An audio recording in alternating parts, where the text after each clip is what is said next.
دادگاه نویه یووان با حکمش از 12 مای سال 2022 صاحبکار قرلیقوف نصرت الله ساکن دیهه اشمه جماعت نورین را بر اساس قسم دوم ماده 286 کودکس جنایتی تاجیکستان به معاملات غیر قانونی به اسرار خارجی گناهکار شناخته به اندازه 400 نشان دهنده برای حسابها برابر 25600 سامانی به فایده دولت جریمه بسته است. مرکز مطبوعات دوستان کل تاجیکستان روز 7 میون در شرح این پرونده گفت نصرت الله قرلیقوف همچون فروشنده در مغازه فروش مساله ساختمانی واقع در بازار پنجشنبه نویه یووان کار فعالیت نموده صحنه 3 مارس سال 2022 تخمینا ساعت 12:30 به خریدار شرطی ویسیدین و باوودین یک مقدار مساله ساختمانی از قبیل تخت، شیفر، قبر و دیگر نمود مساله ساختمانی را در مجموع به مبلغ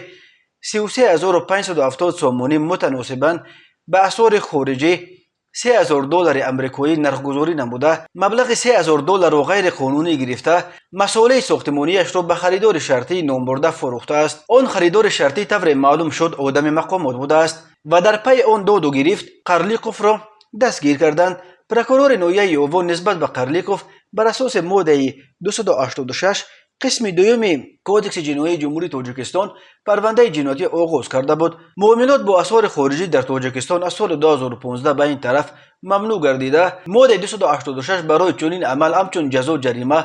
تا حکم زندان به مهلت تا 9 سال را پیش بینی میکند.